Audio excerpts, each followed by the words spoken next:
Boa noite, pessoal. Estamos começando aí a nossa live de hoje, segunda-feira. E eu tô aqui aguardando um pouquinho aí o pessoal começar a entrar aí ao vivo, tá bom? Então aí já tem aí algumas pessoas entrando, Renata, Lúcia, Neurivale. Boa noite para todos. Saudações aí, Ana Menezes. Saudações a todos. Bom a gente estar aqui aí mais uma vez nessa segunda-feira, nessas noites de segunda-feira, né? Conversando um pouco aí sobre questões. Boa noite, Álvaro. Boa noite, Marli. Sejam bem-vindos. Eu estava até falando para a Renata, né? Hoje o pessoal vai fugir um pouco, porque o tema é a morte, né? Então, oi Jaqueline, está chegando também. Então, isso assusta um pouco, as pessoas fogem da morte, né?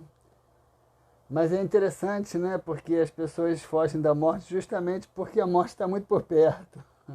Está muito ameaçadora, sempre na vida de todo mundo, né? E as pessoas acabam fugindo de lidar com uma questão que é presente, que é imanente, né?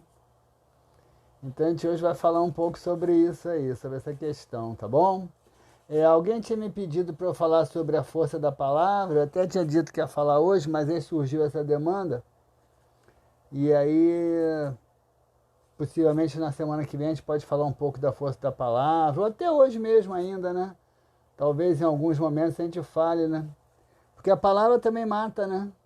A palavra mata, a palavra mata. Aliás, aí a gente já começa a falar um pouquinho sobre essa questão da morte, porque a morte ela tem um aspecto simbólico muito grande, né? Quando a gente pensa em morte, a gente de imediato pensa no fim de uma vida. Mas a morte tem um aspecto simbólico muito grande. Eu estava falando da força da palavra agora, né? A palavra mata a esperança, a palavra mata a fé, a palavra mata a autoestima, não é? O amor próprio, a palavra mata a afeição que você tem para uma outra pessoa. Depende do que você fala, depende do que você diz, depende de como você diz. Então a palavra tem força de morte, né? E a morte é isso, né? A morte ela é presente na nossa vida de várias formas, de formas sutis. E eu tenho uma ideia, né, um conceito que eu sempre gosto de compartilhar com as pessoas. Eu digo que aprender a morrer é igual a aprender a viver. Quando você aprende a morrer, você vai viver muito melhor. Porque o que é aprender a morrer? Aprender a morrer é aprender a perder. Aprender a morrer é aprender a aceitar a frustração. Aprender a morrer é aprender a aceitar a partida.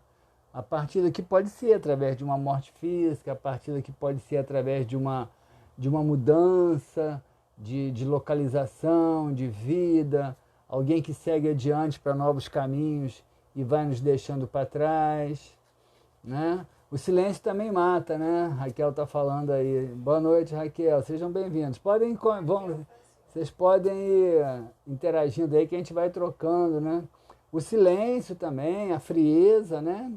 O silêncio que às vezes denota indiferença, ele mata o amor, mata o sentimento, mata às vezes a carência que você possa ter, né, daquela pessoa, e às vezes uma carência que pode ser até um pouco patológica, mas quando você perde, né, quando você lida com aquela frieza ali, você sente um pouco de algo morrer dentro de você. Então a morte ela tem muitos aspectos. A morte está presente na nossa vida o tempo todo, né? Assim, de uma forma real, concreta, porque ninguém sabe a hora que vai morrer, ninguém sabe. Todos nós nascemos aqui com uma certa programação de vida, uma certa carga vital, não é? Para viver aqui durante durante um tempo, durante um projeto de vida, e um dia essa carga vital vai se acabar e a gente vai embora.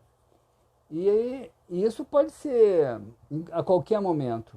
A pandemia tem mostrado para a gente isso, né?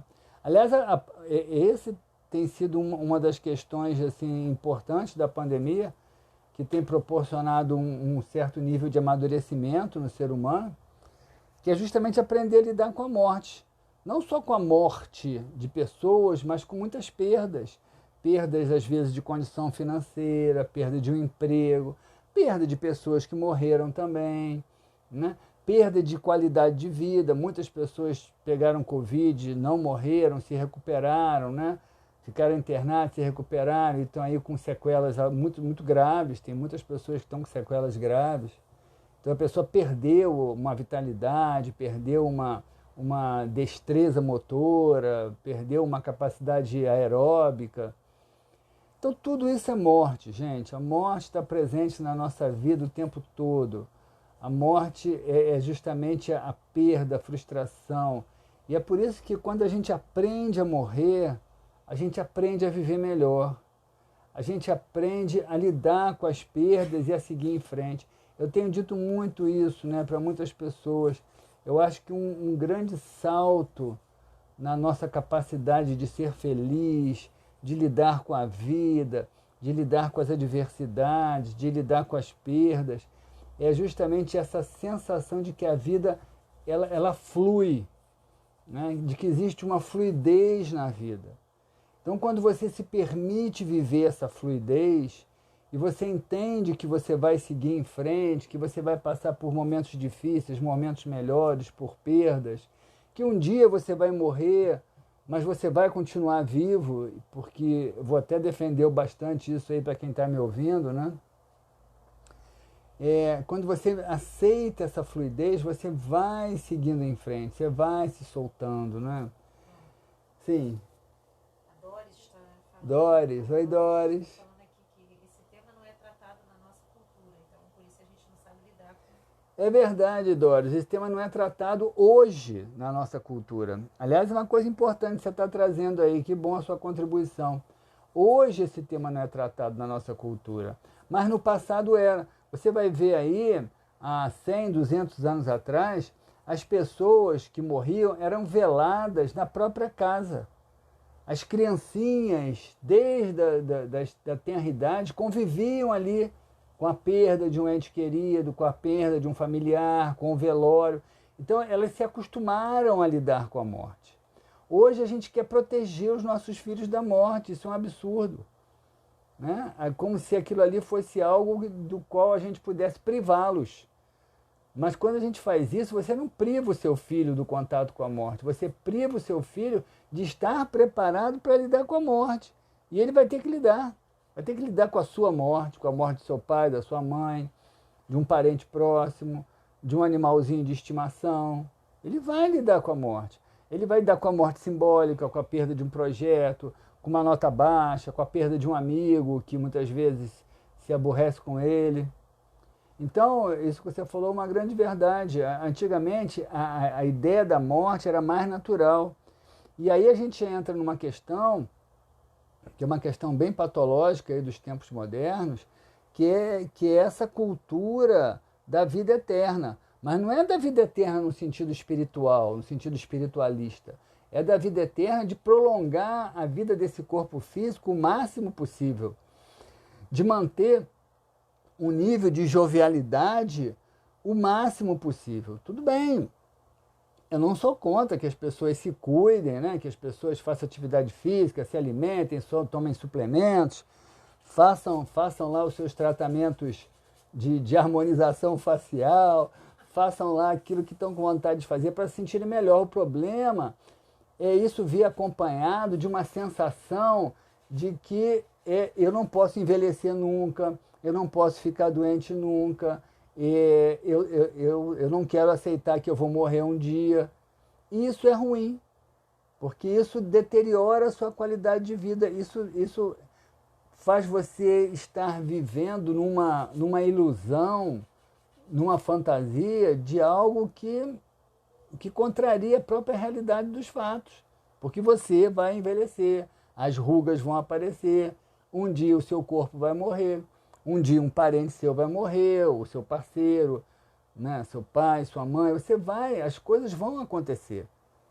Então a gente vive num sistema que tem assim uma intenção muito grande de prolongamento da vida e da juventude. Nada contra, tá? Não sou contra isso. A grande questão é quando isso se torna obsessivo. Né? A gente vê pessoas aí fazendo procedimentos estéticos, né, que eu acho que atrapalha mais do que ajuda. Porque é tão bonito quando chega um determinado momento da sua vida que você aceita a velhice como um trâmite natural. E aí a gente vê algumas pessoas aí se violentando de uma maneira estranha. Eu acho, né, que às vezes fica estranho mesmo. Você olha para aquilo ali, tem alguma coisa errada. Sim? Não, ela está falando que aí por isso vem o sofrimento. Vem o sofrimento, porque justamente não aprendeu a aceitar a fluidez da vida. Não aprendeu a aceitar a morte, não aprendeu a aceitar a perda, não aprendeu a aceitar a frustração, não aprendeu a aceitar o ônus da própria idade. Então, aprender a morrer é uma coisa muito legal. Né? É curioso eu estar falando isso aqui, porque isso é gente morrendo de procedimentos estéticos, com certeza. A morte é algo muito presente na minha vida, muito presente, né? Você veja que, eu já falei isso aqui, né? Todo mundo que está me ouvindo sempre aí já sabe, eu sou de Escorpião com ascendente Escorpião. Escorpião é regido por Plutão, é o signo mais ligado à morte do zodíaco. Escorpião tem tudo a ver com morte. E a morte sempre esteve muito presente na minha vida. Morte por perda de entes que... Meu pai faleceu, eu tinha 7 anos. Então, morte de muitos parentes, muitas pessoas próximas. Eu fiquei viúvo do meu primeiro casamento com 47 anos, eu acho. Perdi muitos animaizinhos ao longo da minha vida. A morte anda muito perto de mim. E eu desde cedo, né? Tá com medo, Renata? E eu desde cedo que eu me interesso por esse tema, desde muito cedo, desde muito jovem. Porque isso tem muito a ver comigo, né? Isso é do signo de Escorpião. Eu, garoto, 13, 14 anos, já lia sobre essas coisas espirituais, tentando entender a morte. E é curioso que um dos trabalhos que me coube, de uns 10 anos para cá, foi dar aula num curso de pós-graduação lá numa faculdade de São Paulo, um curso de pós-graduação em terapia regressiva. E qual é o tema que eles colocaram para eu dar aula? Aliás, eu dou aula nesse tema há mais de 10 anos, a morte. É muito curioso, né? Não foi à toa. E não foi eu que escolhi, não, tá? Me deram o tema. Tem mais de 10 anos isso já que eu faço isso. Agora paramos, né, com a questão da pandemia. Então, gente, a morte é uma coisa natural, né? Agora, a morte ela fica mais fácil ainda, né? A morte ela fica mais fácil ainda quando você tem uma concepção de continuidade. Realmente que fica, né? E aí, como é que é a questão de ter uma concepção de continuidade? É uma questão de fé? É uma questão de religiosidade? Pode ser também. No meu caso, não é mais, tá? Eu digo para vocês, no meu caso, não é mais. No meu caso, é uma convicção plena, porque de tanto estudar, de tanto ler, quando você estuda, por exemplo, experiências de quase morte, EQM, tem alguns autores americanos muito interessantes que abordam esse tema, e como que eles estudaram pessoas que passaram por estados de coma em que elas tiveram experiências de quase morte, né? E elas, quando voltam dessas experiências, elas relatam o que elas viram. Então, isso é uma prova inequívoca de que a consciência sobrevive ao corpo físico. Algumas dessas pessoas narraram situações que estavam acontecendo em outros cômodos do hospital, em outras salas. Narraram, tem casos de pessoas que passaram por experiências de quase morte no hospital, que elas narram situações que estavam acontecendo em outros lugares na cidade. E esses cientistas foram lá e comprovaram que os relatos eram reais, idênticos. Sim, Renata? Não, aquele treinador, né, do vôlei, O Renan, né? do voleibol, né? Ele narrou isso, Narrou isso. passou, Agora, né, por experiência de quase morte. Quase 40 e poucos dias que ele É. Então, isso é uma prova inequívoca, porque não tem outra explicação, de que existe uma consciência no ser humano que transcende ao corpo físico. Independente daquele corpo estar ali moribundo, ou mesmo tendo morrido, existe algo que sobrevive, que mantém a consciência e que é capaz de se transportar para outros lugares e depois dizer o que aconteceu nesses lugares. As experiências de terapia de vidas passadas, com que eu lido já há muito tempo, né? Assim, vários estudiosos que se debruçaram sobre o tema, faziam regressões com os pacientes narravam o que eles tinham vivido numa vida passada, alguns conseguem narrar detalhes, né?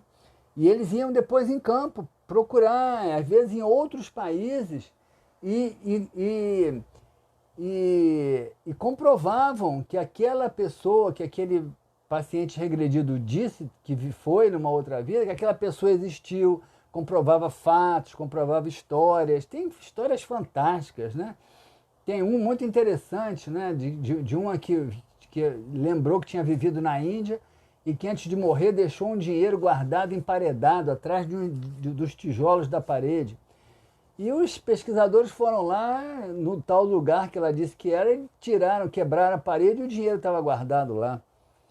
Então, assim, essas provas, assim, esses fatos são inequívocos. Isso sem falar de vivências mediúnicas através de médios. A gente vê o Chico Xavier, como que o Chico Xavier, claro que não é qualquer médico que consegue isso, mas como que o Chico Xavier, ele conseguiu já trazer cartas de pessoas desencarnadas que davam dados da vida dela, número de identidade, número de CPF, chegaram fatos dessa natureza. De onde que o Chico Xavier ia tirar aquilo na cabeça dele? Então, sem falar muitos inúmeros casos. Então, por que eu estou dizendo isso? Porque eu acho muito importante que a gente tente construir, como um objeto de pesquisa mesmo, uma concepção sobre o que eu acredito que seja uma vida pós-morte. Para mim isso é muito claro, eu tenho uma concepção muito clara. É claro que algumas variações podem existir, mas assim, a certeza de que a vida continua depois da morte, para mim é um fato científico. E eu acho que é legal as pessoas pesquisarem. A gente sempre pergunta, né, se você fosse viajar amanhã para um lugar distante, você ia querer saber o quê? Se está frio, se está calor, qual é a moeda que usa lá, né? Qual é o tipo de língua que se fala naquele país. Pois eu digo a vocês, a qualquer momento vocês vão viajar para o mundo espiritual. Eu não sei quando, mas a qualquer momento a gente vai. E aí, você já parou para ver como que é o mundo espiritual? Qual é a bagagem que você precisa levar? Isso é legal, porque quando você se prepara para a morte, você aceita a morte como um fato, e você solidifica, você enraiza essa concepção de que a vida é um fluxo marcado por etapas, né? Etapas que terminam para que novas etapas surjam, e você aceita esse fluxo, isso fica tudo muito mais suave, muito mais leve, e você vai lidando com a vida com menos angústia, com menos medo, com mais aceitação, com mais capacidade de se adaptar às perdas, às dificuldades. Então, duas questões que para mim são muito importantes na nossa relação com a morte é o apego e a impermanência. Apego e a impermanência. A morte lida muito com os nossos apegos, muito. E é uma coisa interessante para a gente pesquisar. Qual é o nível do meu apego às coisas desse mundo? Tem até uma vivência que eu faço com as pessoas, que eu não vou fazer coletivamente aqui, porque às vezes ela traz algum nível de transtornozinho, a gente tem que estar atento para isso. Mas é uma vivência de morte que eu faço com as pessoas, justamente para que a pessoa entre em contato com os apegos que ela tem, né? O que você tem medo de deixar para trás nessa vida, de não poder mais voltar? Já parou para pensar? Se você morresse agora, já parou para pensar? Está disposto a virar as costas para a sua casa, para o seu corpo, para os seus bens patrimoniais, para as pessoas que você ama? Está disposto? É uma coisa importante para pensar. Porque se você está disposto, você vai seguir livre e tranquilo. Se você não está, você pode ter alguns tipos de problema e realmente ficar apegado. Então vale a pena a gente avaliar qual é o meu nível de apego. Porque esse nível de apego ele não vai atrapalhar você só na hora que você morrer. Ele atrapalha você na sua vida. Porque dependendo da intensidade do seu apego, você vai ter medo de perder. Aliás, essa é uma das questões dos excessos de bens materiais. Né? Quanto mais bens materiais você tem, mais apegado a eles você se torna, mais medo você vai ter de perdê-los. Né? E uma pessoa que vive com medo é uma pessoa que não vive em paz. Então o problema não é ter o bem material, o problema é o quanto você está apegado a esse bem material. Porque se você está apegado a esse bem material, um tanto da sua paz está presa nele. Entende? Então a morte é isso. A morte não é só um corpo que cai e é sepultado. A morte é a capacidade de estar pronto para abrir mão de alguma coisa que pode sair da sua vida a qualquer momento. Né? Veja essa pandemia.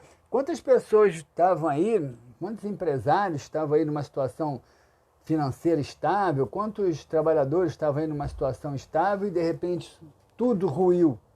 A nossa própria vida, né? Como que estava a nossa vida em fevereiro de 2020? E o que aconteceu? Quem não estava preparado para essa perda de transformação da vida, vem sucumbindo, né? Vem deprimindo, vem ficando vulnerável a transtornos de ansiedade, com certeza. Mas as pessoas que estavam preparadas para as perdas, para as frustrações, para a morte, no sentido geral, essas pessoas se adaptam porque elas aprendem a se soltar no fluxo. A vida é fluxo, gente. Essa palavra fluxo, ela hoje ganhou para mim uma conotação muito importante, né? A vida é fluxo, tudo flui. Tudo flui e nesse fluxo tudo se transforma. E nós temos que estar preparados para fluir com a vida. Já vou ouvir. Os 50 trilhões de células que você tem no seu corpo hoje, que é o que eu tenho também, mais ou menos, 50 trilhões de células, daqui a 7 anos não vão ser as mesmas. Não vai ter uma célula daqui a 7 anos no seu corpo que esteja hoje aí. Porque de 7 em 7 anos, todas as células do nosso corpo são renovadas ao longo dos 7 anos. Então a gente está morrendo todo dia um pouco. Fala, Renata. Tem uma pessoa aqui dizendo que é concluída aí da fluidez da vida, né? Sim. A vida é cíclica. Sim. A vida é cíclica, com certeza. E é legal a gente entender isso, né? E é legal a gente perceber que esse estado cíclico às vezes pode nos colocar numa situação de dificuldade, mas a dificuldade também vai ser cíclica.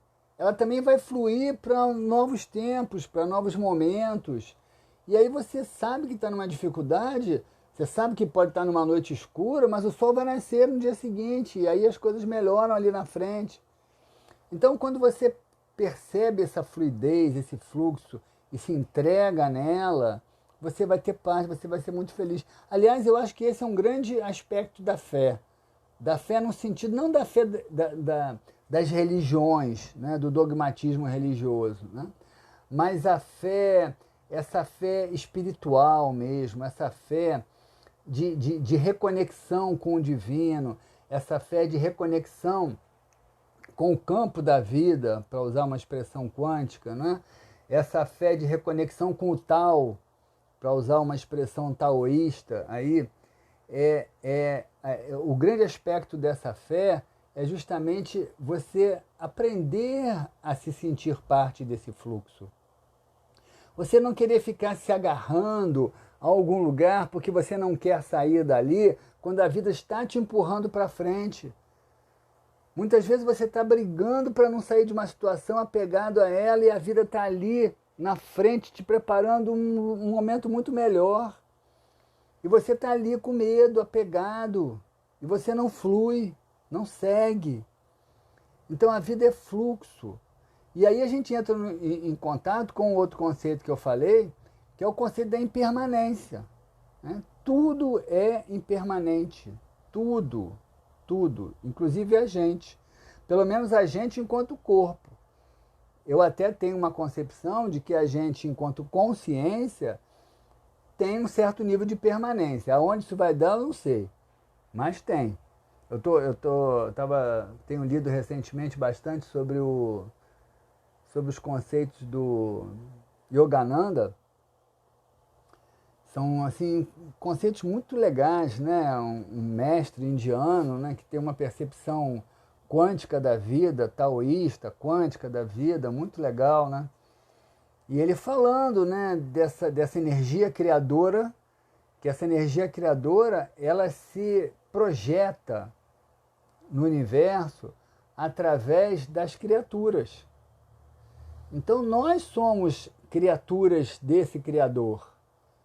Nós somos projeções desse campo quântico, né? Nós somos projeções do tal. Então essa projeção, ela é tão permanente enquanto consciência, enquanto individualidade espiritual, quanto o próprio campo da vida. É tão permanente. O que muda são essas facetas da transitoriedade, que é o nosso corpo físico, que é o mundo que a gente conhece. Tudo isso é transitório, tudo isso que está ligado à matéria é transitório. Mas o nível de consciência que transcende a tudo isso parece, tá, que tem um aspecto de eternidade, né? Que sobrevive à morte do corpo físico, isso eu não tenho dúvida nenhuma, conforme eu falei para vocês. Mas que isso parece que tem um aspecto de eternidade, tem. Agora, isso falar de eternidade é falar de alguma coisa que transcende muito a nossa capacidade de compreensão, então não dá para a gente afirmar isso com certeza. Mas que sobrevive a vida desse corpo físico, sobrevive. Então eu tenho um desafio para vocês, não é? O desafio de se sentirem maiores do que a impermanência. Vocês já pensaram nisso? Não é? Se sentirem maiores que a impermanência? Não se sentirem vítimas da impermanência? Não se sentirem vítimas da transitoriedade, mas se sentirem além de tudo isso? Se sentirem além do seu próprio corpo transitório?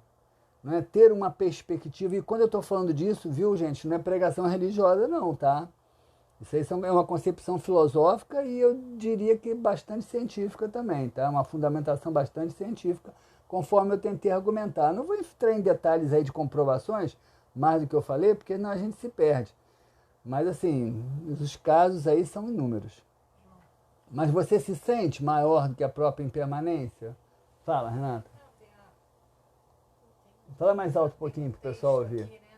Um texto de uma pessoa aqui, acho que é Neurevali. É, da Neurevali. Né? Então, ela está dizendo aqui ó, que a gente já nasce morrendo. Sim. Os desafios da vida, do dia a dia, né? Quer dizer, cada dia você vai Sim. perdendo um pouco. Né? Ninguém percebe, mas aos poucos a morte vai se aproximando e tirando aos poucos um pouco de tudo que a gente vai adquirindo na vida. Sim. Né? Assim, interessante. Sim, muito bom, né, Neurevali, isso aí que você falou, sem né? a gente perceber. Sim, vai tirando, com certeza. Mas olha só, eu só queria completar um pouco isso que você falou, porque às vezes dá a sensação de que a morte está tirando e você está perdendo. Tudo bem, você está perdendo alguma coisa, mas está ganhando outras. Entendeu? É esse enfoque que a gente precisa mudar, esse paradigma que a gente precisa mudar. Porque o nosso sistema hoje, muito materialista, muito hedonista, ele faz com que você olhe justamente só para o que você está perdendo, que é a sua jovialidade, a sua vitalidade, a sua beleza, o seu potencial de trabalho, o seu potencial empreendedor. É claro que isso você vai perdendo com o avançar dos anos. Mas quantas coisas você vai ganhando? Quantas coisas eu estou dizendo hoje para vocês aqui que quando eu tinha 20 anos eu não diria, não teria como dizer. Né? Quanta maturidade na percepção da vida eu tenho hoje que eu não tinha quando eu tinha os 20 anos. Era bom quando eu tinha 20 anos? Era, porque era bom naquela época. Naquela época era bom para mim ter 20 anos. Hoje é bom para mim ter 63. Ela está dizendo que não. Mas é porque é uma percepção do fluxo, entendeu? É aceitar o fluxo, é viver o fluxo. A Renata está aqui me zoando. Eu não quero ter fluxo, eu queria É a sensação dessa continuidade, e é natural. Isso vai ser bom.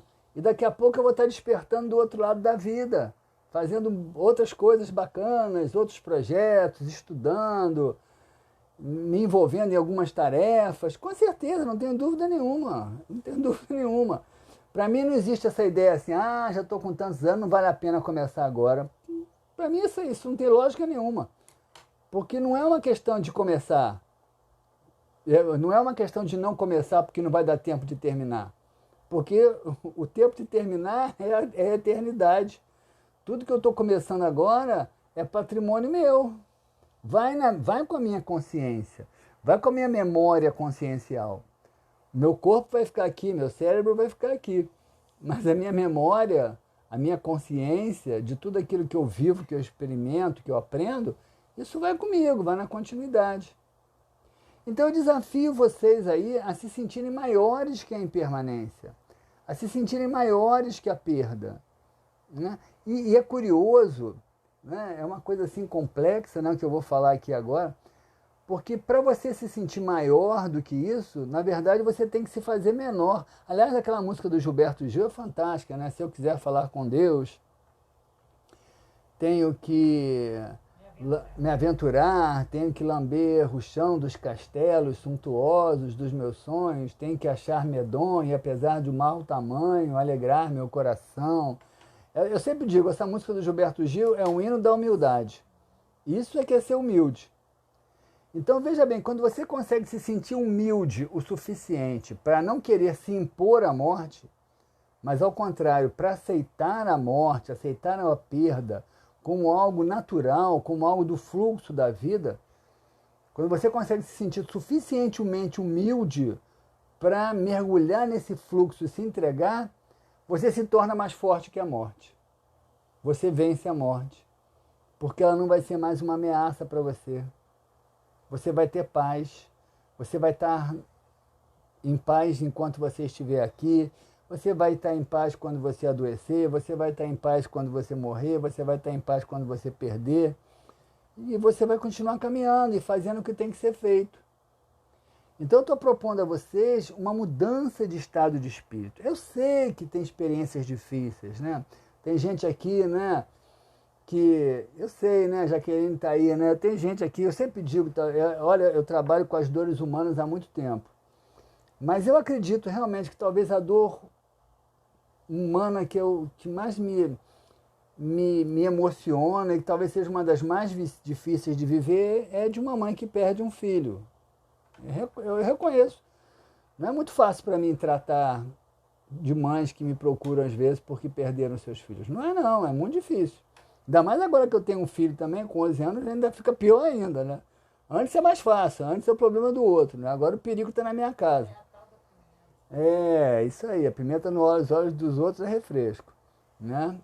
Eu sei, mas mesmo quando eu digo para essas mães, superem, a vida está aí para ser vivida sem ele, vá em frente, libere ele para viver o caminho dele e viva o seu enquanto você está aqui. Quando eu digo isso, eu acredito no que eu estou dizendo, né? É nisso que eu acredito, porque se de alguma forma nós formos separados de um ente que a gente ama muito, por mais que isso seja sofrido, esse ente merece ter a liberdade de seguir o caminho dele e você merece e deve seguir o seu. E aí a gente entra numa outra questão ligada à morte que é muito importante, que é a questão da solidão, né? Quando eu digo solidão, não é da solidão sofrida, não é da solidão deprimida. Eu digo do fato de que todos nós somos seres solitários, todos nós. Por que nós somos seres solitários? Porque ninguém pode viver a vida que é sua. Ninguém pode sentir a dor que é sua. Ninguém pode sentir a alegria que é sua. Ninguém pode interpretar os fatos do mundo como você mesmo. Porque todos nós somos subjetividades totalmente singulares. Todos nós somos subjetividades totalmente singulares. Ninguém é igual a ninguém. Ninguém tem o mesmo caminho do que o outro. E os nossos caminhos às vezes se cruzam, Nesse cruzamento dos nossos caminhos, muitas vezes a gente estabelece laços de amor muito intensos, mas em algum momento a vida vai separar a gente. Ah, vai. É da lei, gente. Não fui eu que criei o universo, nem vocês. Então, quando você tem humildade de aceitar isso, e diante dessa vicissitude você se entrega, e você permite que o outro que foi siga o caminho que é dele naquela hora, e você segue o seu naquela hora, você vai ser feliz e vai permitir que o outro continue sendo feliz. Vocês vão se encontrar mais lá na frente? Talvez. Talvez. O Espiritismo diz que sim, né? Eu acho até que é possível. É bastante possível. Em que nível vai ser esse encontro? Não sei. Por quanto tempo? Também não sei. A literatura espírita fala, né, de encontros, reencontros, enfim. Mas independente disso, qualquer encontro ou reencontro que a gente tenha não vai ser eterno. Porque nós somos seres solitários. Entendam isso. E não entendam isso como um peso. Não entendam isso como uma tristeza. Mas entendam isso como um momento de estar consigo mesmos. Não entendam isso como um momento de se perceberem no seu próprio caminho e percorrerem o caminho que cabe a cada um de vocês, a cada um de nós. Ainda que seja muito bom quando os nossos caminhos se cruzam com o de outras pessoas que a gente ama. É muito bom, claro. Mas esse encontro, esses encontros não vão ser definitivos, não vão ser eternos.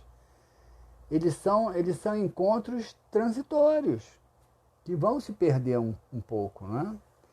Então, essa ideia de fluxo, essa ideia de viver em permanência, elas são muito pacificadoras para as nossas almas, para a nossa consciência.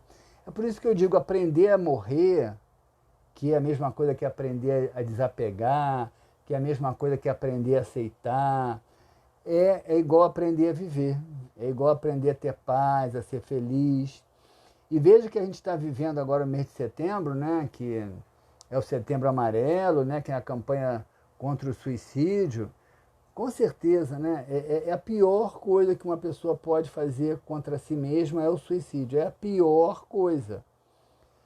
Você pode estar na situação que você está achando que é desesperadora, mas você pode ter certeza que o suicídio vai te jogar numa situação pior ainda, por uma situação muito simples. Não é que vai ter um diabinho lá te esperando, não é que vai ter um juiz lá para te condenar para o inferno, nada disso. Não precisa de nada disso. É um fenômeno científico muito simples.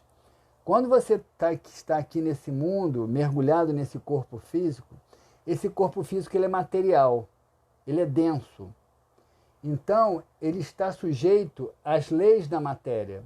Você, com o seu pensamento, você não consegue mudar esse corpo de uma hora para outra. Até muda com o tempo, né, nas somatizações, mas leva muito tempo.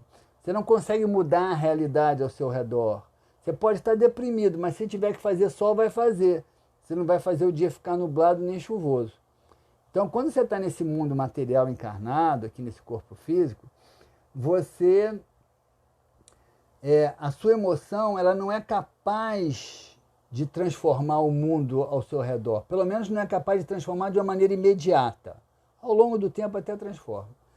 Quando você morre, que você larga esse corpo físico e a sua consciência mergulha numa outra realidade dimensional, essa outra realidade ela é composta de uma matéria muito mais sutil, muito mais energética e muito mais plástica. O que isso acontece? O seu pensamento age diretamente e instantaneamente sobre a matéria. Então, se você mata o seu corpo, porque você está desesperado, e você vai acordar do outro lado da vida desesperado, o seu desespero vai moldar aquele ambiente onde você está instantaneamente, com o tom do seu desespero. E esse é o inferno onde você vai ficar. Tá? Então, preste atenção, é a pior coisa que uma pessoa pode fazer é cometer o suicídio. Ajudem as pessoas que estão pensando nisso, né? Ajudem, tem vários serviços de ajuda, tem telefone, que agora eu nem me lembro qual é o telefone do suicídio. Mas tem. Procure ajuda, procure uma instituição religiosa, procure o telefone do CVV, que é o Centro de Valorização da Vida, né? Que trabalha a questão do suicídio. Bota no Google CVV que vocês vão achar o número do telefone. Agora eu não estou me lembrando. Mas ajudem as pessoas a não cometerem suicídios, né? Porque elas estão saindo de uma situação que elas estão achando que é ruim para uma situação que vai ser muito pior, muito pior. Porque elas vão despertar lá numa realidade totalmente plástica e elas vão moldar aquela realidade pelo tom do pensamento delas. E elas saíram daqui desesperadas e vão criar um mundo de desespero lá, né? Mas muitas vezes as pessoas chegam a um ponto desse de cometer suicídio porque alguém botou aí, CVV 188, né? É isso mesmo. Foi Marli, né? Isso aí, Marli, vamos compartilhar isso para ajudar as pessoas, né? Porque por que elas chegam a um ponto desse? Porque não aprenderam a lidar com os ciclos da vida, né? No fundo, uma pessoa que chegou a um ponto desse, ela tem um certo nível de onipotência, né? Um certo nível de prepotência sobre a vida. Ela não aceita a vida do jeito que essa vida se manifestou naquele momento para ela. Ela quer, de alguma forma, impor à vida um desejo que é dela, de que aquilo não fosse do jeito que foi, do jeito que está. Enfim, então, como ela não aceita isso, ela entra numa dor profunda e numa revolta profunda. E muitas vezes essa revolta vai se tornando tão patológica, tão doída, tão sofrida, que a pessoa acaba não aguentando a própria dor, né? A pessoa que se mata, ela não se mata porque ela quer morrer. Ela se mata porque ela não aguenta mais a dor que ela está passando, né? Ela não aguenta mais. Então ela quer se libertar da dor dela. A ideia é essa. Porque a vontade de morrer realmente não é muito... Tem gente até que acha que essa vontade não é real, porque existe um instinto de preservação da vida, né? Que é animal, ela é biológico. Enfim, mas a pessoa está querendo se libertar da dor dela. Mas assim, quando você chega num nível desse, de você não conseguir mais lidar com a sua própria dor, é porque você não aprendeu a perder, né? Eu sei que eu não vou subestimar aí os problemas de cada um de vocês aí não, tá? Que eu sei que tem problemas sérios, tem problemas muito difíceis, mas a gente tem o que o destino traçou pra gente. E não existe outra solução a não ser enfrentar, né? Tem até uma mensagem, né, um texto de uma mensagem que diz assim, mesmo com os joelhos desconjuntados, siga em frente no seu caminho. É mais ou menos uma história assim, né? E é isso aí, né? Mesmo cambaleando, mesmo quebrado, mesmo curvado, gente, não tem alternativa. A única possibilidade é seguir em frente, é caminhar, é ir à frente, não existe alternativa. Então, se essa é a única alternativa, que pelo menos a gente caminhe melhor, pelo menos que a gente caminhe em paz, pelo menos que a gente consiga caminhar sem revolta. Sem revolta. Eu sempre falo, né? A pessoa que se revolta é igual, ela vai apanhar da vida. É igual o bife duro que a dona de casa pega e martela até ficar molinho. A pessoa revoltada, a vida vai bater até ficar molinha. Porque a característica da revolta é um ego prepotente. O que faz com que uma pessoa se torne revoltada é a necessidade que ela tem de impor a sua vontade à vida. Ela não aceita que alguma coisa tenha saído contrária àquilo que ela queria. É um egocentrismo muito prepotente. Então o que a vida vai fazer com esse ego prepotente? Vai bater até ficar molinha. Igual faz com bife duro. Então, cuidado com a revolta, porque é um caminho que às vezes vai levar para uma culminância muito ruim, entendeu? Vai levar para uma culminância de muita dor, de muito sofrimento, né? A Doris aqui está falando que a pessoa quando se mata... Ela quer matar a dor, Ela quer matar a dor. Ela quer matar a própria dor. É verdade, Doris, com certeza, né? Então, gente, eu deixo aí esse desafio para vocês aí, tá bom? Que vocês se tornem maiores que a impermanência. Que a impermanência não seja um fantasma na vida de vocês. Que o medo de morrer, que o medo de perder, que o medo de não dar certo, que o medo de ficar sozinho, né, que o medo de partir ou que os amados partam antes de você, que isso não seja um fantasma.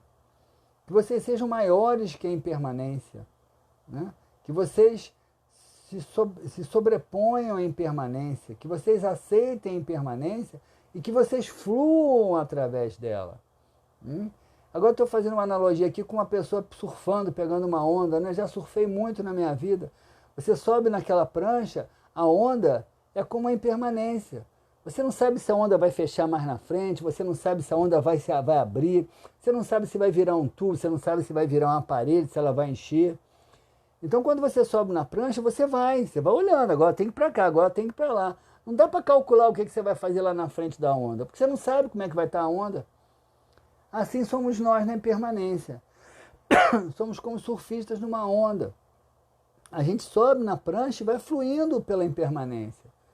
Se hoje dá para estar aqui nessa parte, vamos, que bom. Se amanhã não dá, vamos para ali. Se amanhã depois, vamos para lá. E é assim que a gente vai vivendo, porque é assim que a vida é possível. Todas as vezes que você quiser impor à vida a sua vontade, você vai perder. Não que você não possa ter vontade, realizar coisas, ter projetos, tudo bem. Nada contra isso. Muito pelo contrário, sugiro até que a gente seja disciplinado, comprometido com os seus projetos. Mas a vida, o destino é maior do que nós. Então, se o destino disser, não, o caminho não é esse, não tem o que fazer, tem que aceitar. Né? Tem aqui a Neurivalho, está falando mais alguma coisa aqui. É preciso ocupar a mente para que os pensamentos ruins não tomem conta da mente e deixem o sofrimento ser mais forte. Isso mesmo. Vamos ocupar a vida com os nossos projetos. Eu vejo pessoas morrendo antes da hora, morrendo vivas. Né? Quando Raul Seixas, eu que não vou ficar no apartamento, eu que não vou ficar na poltrona do apartamento com a boca escancarada, cheia de dentes, esperando a morte chegar. Porque esse aí não está esperando a morte chegar, não. Esse aí já morreu. Esse aí já morreu. Esse aí já morreu. Né? Quando você deixa de sonhar, quando você deixa de ter projetos, quando você deixa de querer aprender, quando você deixa de querer realizar, você já morreu. E já morreu no aspecto simbólico. Porque muita gente que morre, que o corpo físico morre, vai continuar viva, vai continuar realizando, estudando, trabalhando, ajudando os que ficaram aqui. Mas aquele que desiste da vida mesmo vivo, esse sim é que já morreu. Então se sintam mesmo como um surfista na onda da impermanência. Vamos embora, vamos fluir. E aonde essa onda vai nos levar, Deus é que sabe. Nosso destino está traçado aí. Se a onda for grande demais, vamos embora, vamos enfrentar. Nada é maior do que a gente não possa suportar, né? Adoro estar sempre cuidando da sintonia. É isso aí, cuidando da sintonia. É um tema legal, não é, gente? Olha só, acabou ficando leve, né? Acho que ficou. As pessoas têm muito medo disso. A gente vive numa cultura que tem muito medo de falar da morte, né? E falar da morte é legal. Tenho certeza que todo mundo hoje que me ouviu aí, que compartilhou com a gente essas ideias sobre a morte, vai dormir em paz hoje. Mas não é a paz eterna não, tá bom, gente? A Neurevale está falando que a mãe dela tem 96 anos. 96, né? Bom, parabéns. Ela faz crochê ainda, faz tudo errado, mas ela faz assim, tão tranquila que ela vai fazendo. Que legal. Eu tenho alguns exemplos muito interessantes. Eu tenho um amigo do meu pai faleceu, eu tinha 7 anos, mas meu pai tinha um amigo, seu Ricardo, que ficou amigo da família. Seu Ricardo, com 68 anos, foi fazer direito, com 70 e poucos se formou e advogou até morrer. A minha tia, com 95 anos, ainda pegava avião sozinha para ir visitar os netos. 95? Ainda pegava avião sozinho e ia ver os netos. Um dia quebrou a perna, 2 meses depois morreu. Morreu em paz. Viveu até o finalzinho da vida dela, que ela podia ter vivido.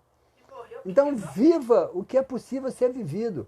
Se é possível pegar um avião para viajar aos 95, viaje. Mas se aos 60 você estiver meio entrevado, viva entrevado, vai ler livros, vai estudar, vai ver, vai fazer postagens nas redes sociais para ajudar as pessoas a se tornarem melhor. Né? A vida está cheia de exemplos aí de pessoas que podiam ter desistido porque sofreram reveses terríveis. Então estão aí se superando. As Paralimpíadas agora, recentemente, né? Que é testemunho maior da capacidade de superação, de continuar a viver, não é? De continuar a viver, de continuar a ter projetos. Isso aí. A nossa consciência é imortal, gente. Podem acreditar numa pessoa que estuda isso aí há, sei lá, acho que há uns 50 anos. Tá bom, gente? Então aí, gratidão a vocês por a gente estar aí. É sempre muito bom estar aí segundas-feiras com vocês, tá bom? Compartilhando. Jaqueline, meu abração, Marli, todo mundo que está aí, tá? Não vou ficar citando nomes, senão eu vou ser injusto. Mas assim, gosto muito de ver vocês aí, trocar essas ideias. E vamos pra frente. Semana que vem a gente se encontra agora aí, de novo aí, tá bom? Saudações aí e muita paz para todos, muita luz para todos vocês, gente. Até pra semana. Tchau.